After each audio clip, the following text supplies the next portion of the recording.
Di mana? Di mana? Oh, itu itu.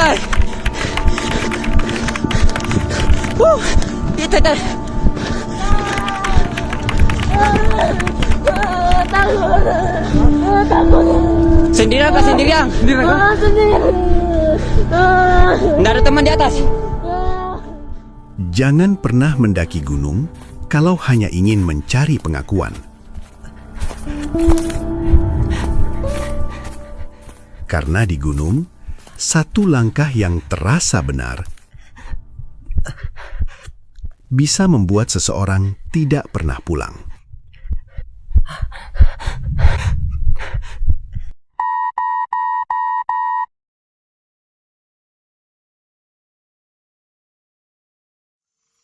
Banyak orang berpikir tersesat itu karena tidak bisa membaca peta. Faktanya, sebagian besar pendaki yang tersesat itu justru karena merasa terlalu yakin.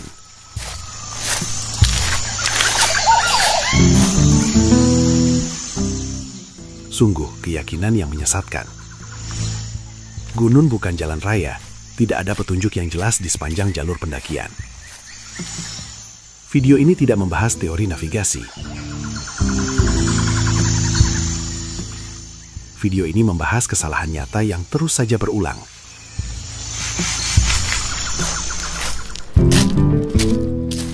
Tentang mengapa orang yang tersesat baru tersadar justru ketika perjalanannya sudah melenceng terlalu jauh.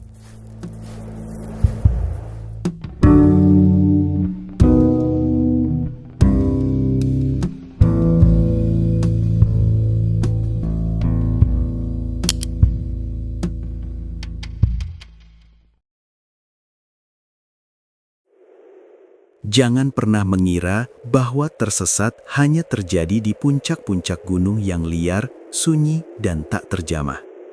Justru, di sanalah para pendaki biasanya paling waspada. Ironisnya, kasus tersesat justru paling sering terjadi di gunung-gunung yang dianggap aman. Gunung yang sudah sering kita daki, gunung dengan jalur yang terasa begitu familiar. Disitulah bahaya yang sesungguhnya mengintai, karena kita mulai terbius oleh rasa kenal. Kita menganggapnya sebagai teman lama, seakan-akan gunung itu telah kehilangan taringnya.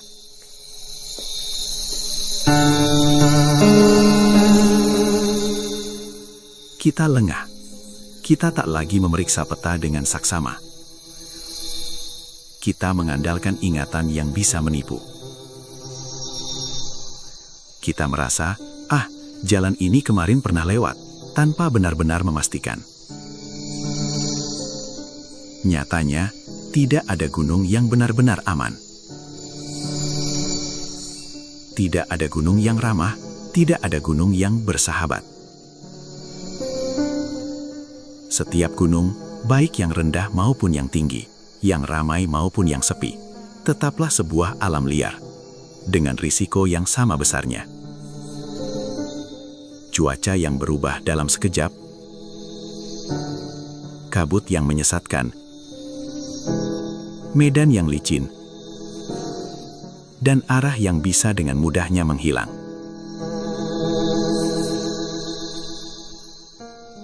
Dan perlu diingat, tersesat jarang terjadi karena satu kesalahan besar yang dramatis.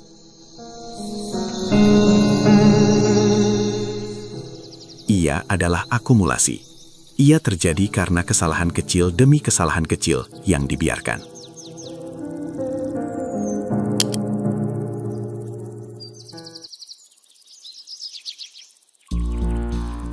Hampir semua pendaki pada satu titik sebenarnya sadar bahwa mereka itu telah tersesat. Kesadaran itu muncul justru bukan dari tanda atau kejadian besar, melainkan dari satu kalimat yang selalu sama. Sebuah kalimat yang muncul terus-menerus di kepala. Harusnya dari tadi sudah ketemu jalurnya. Kalimat itu jarang diucapkan keras-keras. Ia hanya terdengar di dalam benak dan pikiran, sambil mata mulai mencari sesuatu yang tak lagi ada. Di momen inilah, pendaki berada di titik paling menentukan dan berbahaya. Bukan karena medan yang terjal, bukan karena cuaca, tapi karena keputusan apa yang akan dipilihnya. Ada dua pilihan, mau berhenti atau memaksa untuk terus lanjut berjalan. Sebagian besar pendaki, apesnya, justru memilih yang nomor 2. Opsi itu dipilih bukan berdasar atas keyakinan, tapi lebih karena takut. Takut diam, takut waktu terbuang, dan takut menerima bahwa arah sudah salah. Langkah kaki pun mulai dipercepat, nafas mulai pendek-pendek, detak jantung ikut naik, dan tanpa disadari, semakin panik semakin cepat kaki bergerak. Padahal, di gunung kecepatan langkah kaki jarang menyelamatkan, justru sebaliknya.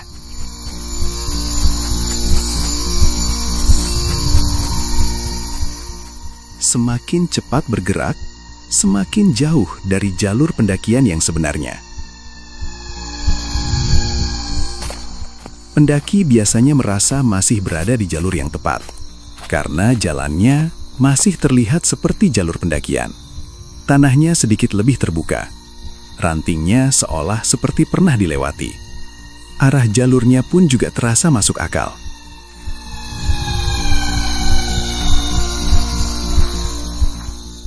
Padahal, yang mereka ikuti seringkali bukan jalur pendakian sama sekali. Itu bisa jadi jalur aliran air yang kering, atau lintasan satwa liar yang terbentuk bukan untuk manusia.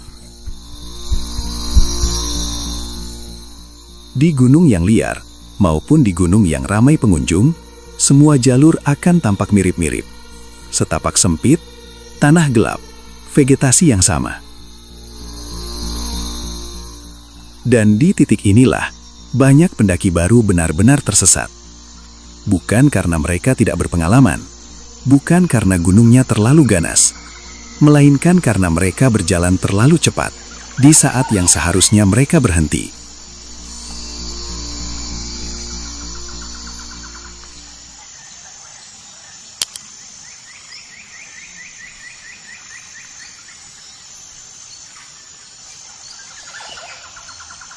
Ada serangkaian kesalahan yang tidak disadari, yang menjadi sangat fatal. Kesalahan pertama adalah mengandalkan ingatan. Pendaki biasanya akan merasa pernah lewat jalur ini, merasa mengenali tikungan, pohon, atau tanjakan tertentu. Padahal, di gunung, ingatan bukanlah peta. Kabut, hujan, dan kelelahan bisa mengubah segalanya. Apa yang terasa familiar seringkali hanya ilusi.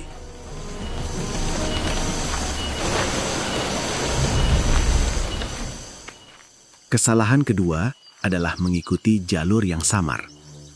Setapak kecil yang terlihat pernah dilewati. Tanah yang sedikit lebih terbuka dari sekitarnya. Ini berbahaya. Masalahnya, tidak semua jalur di gunung dibuat untuk manusia.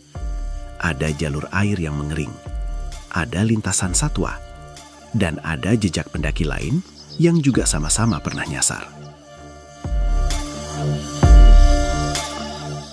Kesalahan ketiga adalah melewati batas waktu turun. 1 jam mungkin terasa sepele. 1 tikungan lagi terasa menjanjikan. Padahal setiap menit yang terbuang adalah cahaya yang berkurang, energi yang kian habis, dan resiko yang semakin meningkat. Gunung tidak pernah menunggu siapapun. Sampai kapanpun dan di gunung manapun, berjalan saat gelap tidak pernah benar-benar menguntungkan. Siklus sirkadian tidak bisa dibohongi oleh sugesti kita. Kesalahan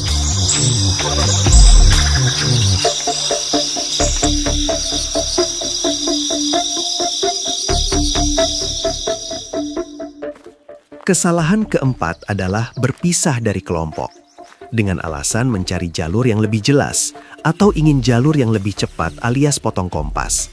Dengan keyakinan, sebentar saja. Di alam liar, satu orang yang terpisah itu kayak satu titik yang mudah hilang. Suara jadi mengecil, samar, dan semakin menjauh. Dan jejak cepat lenyap tersapu kabut. Dan semua keputusan harus ditanggung sendiri. Berpisah dari kelompok sungguh berbahaya, apalagi mendaki seorang diri di gunung yang belum pernah dikunjungi.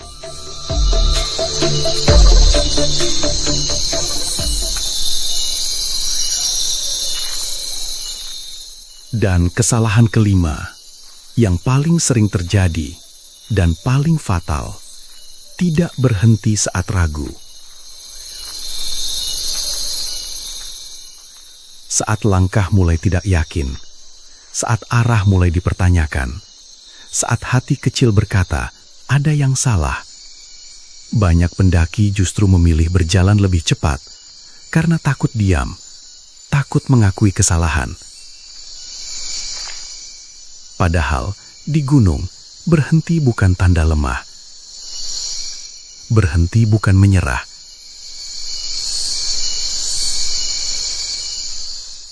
Berhenti seringkali adalah keputusan yang paling menyelamatkan nyawa.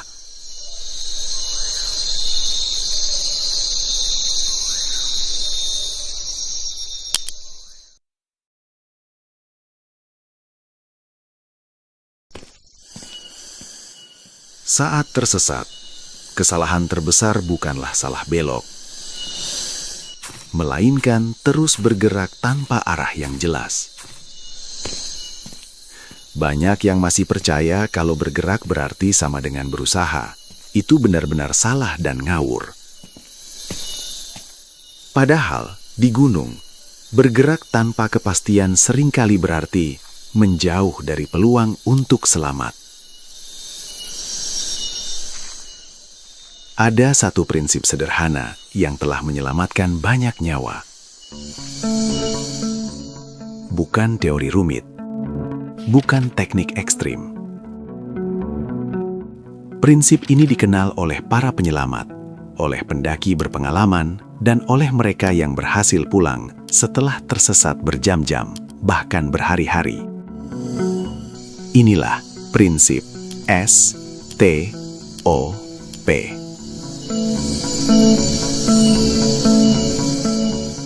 Stop atau berhenti.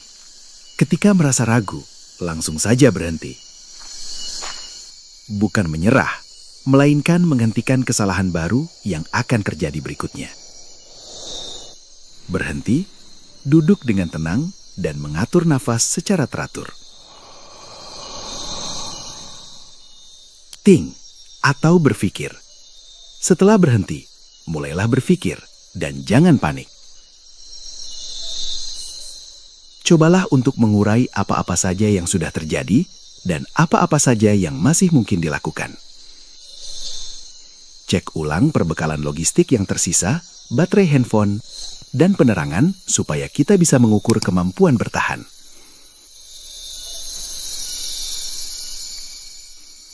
Observe atau mengamati. Perhatikan sekeliling dengan teliti. Cari tanda-tanda jalur seperti jejak kaki, pita marker, sampah-sampah plastik bekas pendaki yang tidak bertanggung jawab, sumber air, makanan alami, atau tempat berlindung. Gunakan peta, kompas, atau GPS jika ada.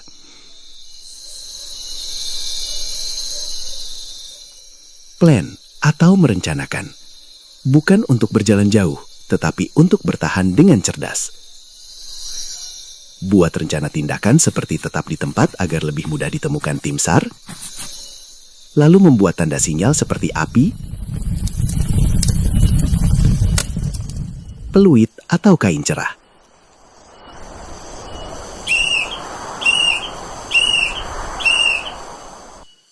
Atau jika masih memungkinkan, cobalah untuk kembali ke jalur dengan hati-hati. Berikutnya, tetaplah untuk terlihat. Jangan masuk lebih dalam ke hutan.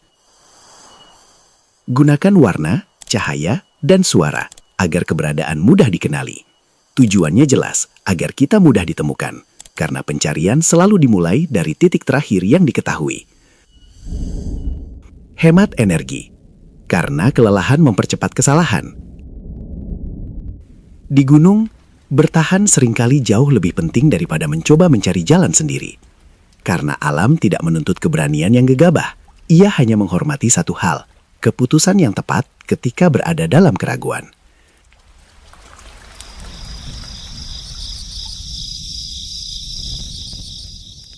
Tapi begitulah, mendaki gunung, tersesat, hilang, dan juga kematian adalah risiko sah yang harus ditelan bulat-bulat oleh siapapun juga.